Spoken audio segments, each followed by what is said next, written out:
Hello everybody, welcome to another After Dark in the afternoon, I guess, in the noon. We're fresh out of the movie theater. It's hot as shit.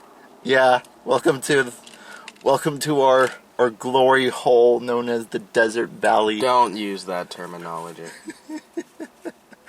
I'm having a wonderful day, Peter. It's okay. I have a Guardians of the Galaxy Coke with me. I got a free poster right here. It's the Guardians of the Galaxy poster, this one, that one. Yeah. Thank you, future Kyle, for editing the poster in. Probably won't even edit it in.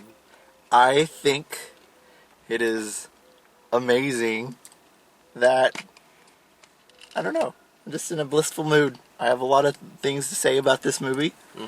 First of all, they had some good songs in this, but the soundtrack was not as good as the first movies. I think that Chris Pratt was good in this movie. I think that I really liked how they expanded his character a little bit more through the eyes of his dad. That was Ego the Living Planet. That was pretty cool to see. Kurt Russell, he was definitely better than Ronan in terms of what he did, and I think that the whole movie, it was a little subpar to the first one. It was still a lot of fun. It was definitely more colorful than the first movie.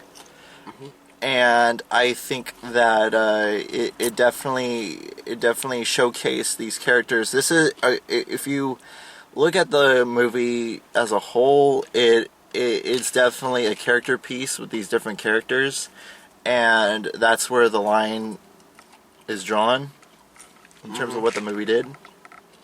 There's a lot of humor in this for sure. Michael Rooker as Yondu, they really expanded his character, and he was actually pretty good. I think that Michael Rooker did amazing in this. So yeah, that's my thoughts on it. A lot of cool action sequences. Bits and pieces of it were drawn out too much, but overall I think that this is a good popcorn flick movie. This movie was shit. Okay. I just did that for Alexis. I'm not gonna tell him what my opinions is, and neither are you, and I'm just telling him look at this video, and I want that to be his first reaction because I know he's gonna get pissed off. No, I actually really liked it. Okay. It was yeah. I know for a split second that's really gonna tick him off. It'll be I want to watch his reaction to this video so fucking bad. This is good. I'm having a good day. No, it was good. I would say, yeah, it's not as good as the first one. It feels like they let James Gunn be more James Gunn than this one. I definitely saw all of his James Gunn-isms throughout the whole entire thing. And that's the part I really liked. But then a piece of it also felt like James Gunn felt a need to give people what he thought they wanted. So like, he's like, oh, people really love the jokes. Really throw them at him. I think about like 25% of the jokes, it would have been perfect if you just like slide a fourth of the jokes out of there. Because it felt like they were shoved in a little bit too much. Like it was too much? Was it almost, would you consider it like Lego Batman level too much jokes? No, that's a completely different kind of movie. Okay.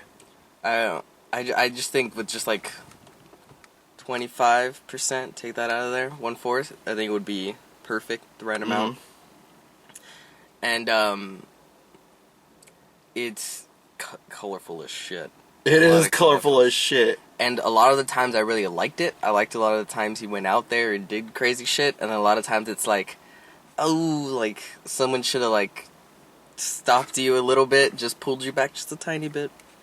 What I think the reason why people aren't liking this as much is because one of the great things about Guardians of the Galaxy is it did a really good job of having a balance. So it was zany, but it didn't get too zany. Very funny, but it didn't overdo it. A lot of action, but not too much. Like, you know, standard story, but it didn't go too far either way. It was very, very evenly done with everything. It found a great balance in it. Okay. And with the sequel is definitely out of balance.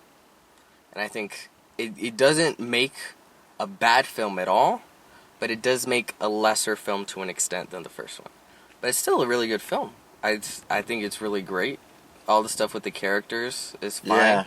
I thought it was people made it seem a lot worse, like with there was no story and like the pacing seemed off. There was a shit ton of story. There wasn't a lot of story. Like, if you were to tell me what the story is, like, there's really no story. Well, it not like in terms of like plot, but in terms of character. Like there was a bunch of character story with that. That's different. You know, you spend a lot of time with the characters, but the story driving them is basically just like we're chilling with a living ego. planet. Yeah, and then these gold people are trying to take them out. But it never felt like, because people said it kind of felt random, and like it felt like they were meandering and wasn't going anywhere. It always felt like it was going somewhere. Like right after they land on Ego, you know, to get the gold people hire the Ravagers, and then they get caught, and then they go to try and save from Ego. So it's not a lot of story, but it never felt like, I never sat there going like, where's this going? Like I had no idea what was going on. I was like, no, I can see where it's going. It's definitely a lot less story, and again, that's why the balance is off, but I could still see where it was going. And the pace and everything, it was definitely not as bad as maybe if I had, because I had lower expectations, but it was definitely not as bad as people had made it out. I think it was really, really good. I liked it better than Doctor Strange. Yeah. Which came out, was the last movie out, and I thought that was really good. Yeah. So okay, we gave our general thoughts. Now get into spoilers. That scene when Yondu was taking over the ship from Taserface. That was very James Gunn. Yeah, that was very James Gunn, but James Gunn at its finest almost. I liked how like they were like floating people. I liked how they utilized his arrow thing throughout the whole thing. Well, because it was like extreme violence with extreme humor. Yeah. At the same time. Yeah, and I love. They were straight up murdering dudes in slow motion. I love the dynamic between Rocket and Yondu. Yeah. That was a really good dynamic. All the character interactions were pretty good. Yeah, like, and then we surprisingly got somewhat of a love connection between Mantis and Drax. Do you think there was a love connection? It was something. In Drax's way. In Drax's messed up, non-metaphorical way, yeah. It was. Drax is one of the things where I think they took it too far. Where it's like, oh, people really liked Drax and thought he was funny in the first one. So let's just make him comedy relief guy. You know, he's supposed to be the muscle people are afraid of and stuff like that. And it kind of felt like they pushed him a little bit too far into the comedy. Because you can't have every single person be the comedy relief. You need like I said, the first one had a much better balance.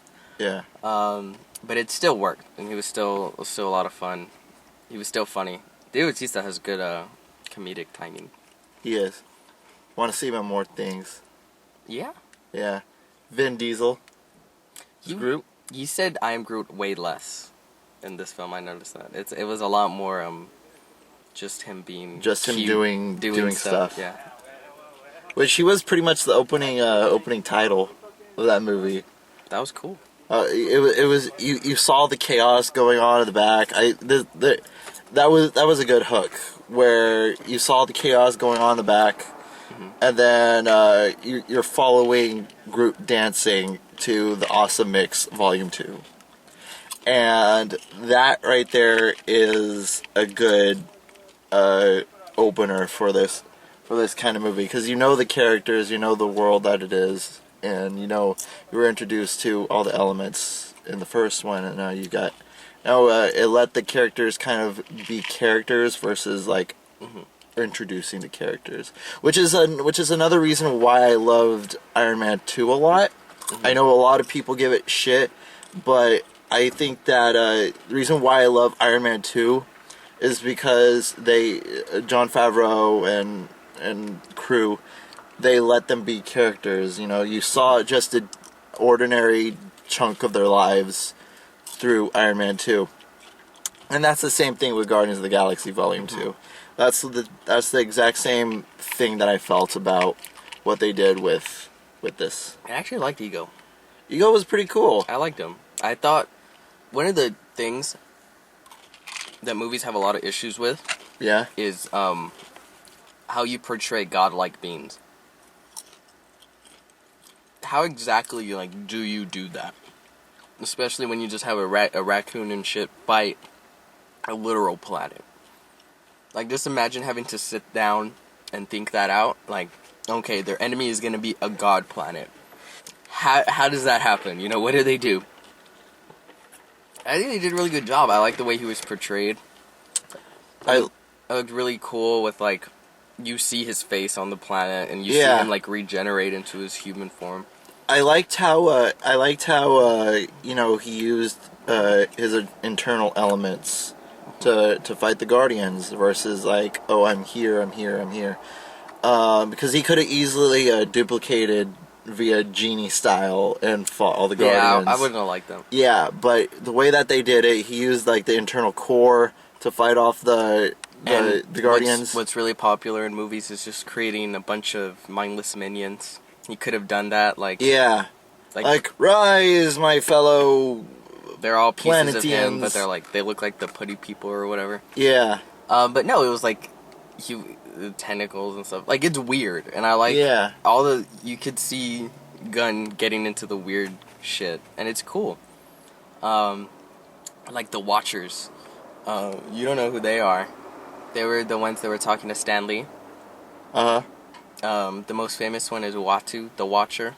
Uh-huh. And it's these race of beings. I don't know. I think I said that wrong. It's just these beings that their sole purpose is to watch over the universe, and you know, just. Oh, okay. They're just kind of like they're really big.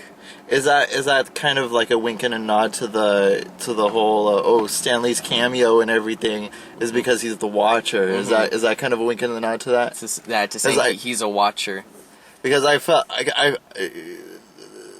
that would make sense. Yeah. What happens is, like, during every giant, like, Marvel event, Uatu, he says, like, they're forbidden from intervening. Yeah. But then he always intervenes and says, you know, if I don't intervene, the world will be destroyed, so I must help you, Avenger, da-da-da. And then, like, he gives them some advice, or he does something to help them. Very Obi-Wan Kenobi-ish in A New Hope. From a certain point of view. But yeah, so it's that was really cool.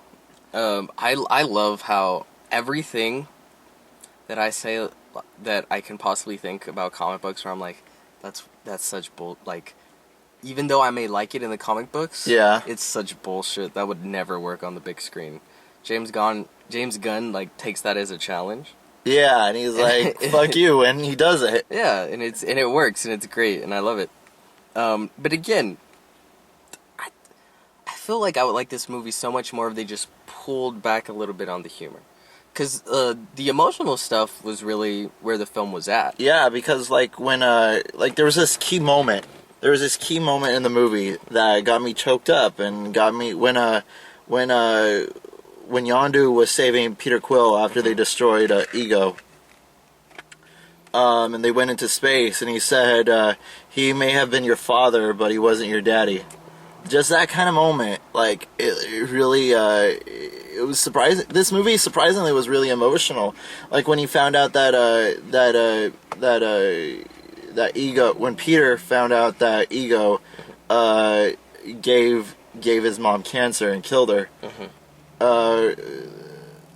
That weight, that emotional weight was pretty outstanding seeing. And also another thing, Chris Pratt, I think that he did a good job in this movie. Yeah. He did a really good job. I think they all did a good job in this movie. But another thing too is that I can notice, especially in this film, the rhythm of James Gunn. Like I can see what he's doing. Like you can see, like, you know, action, slow down, emotional moment, action. Like I could see almost like the flow of the film, and it's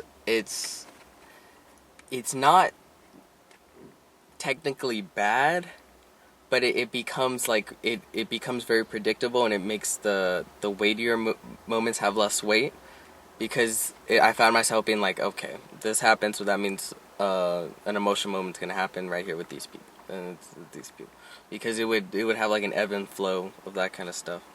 But again, it's not the biggest detraction from the film. I liked this film. I didn't love it. I wouldn't say it's great. I think the first Guardians is great. This is really good. You'll have a lot of fun. You'll be entertained. I liked it.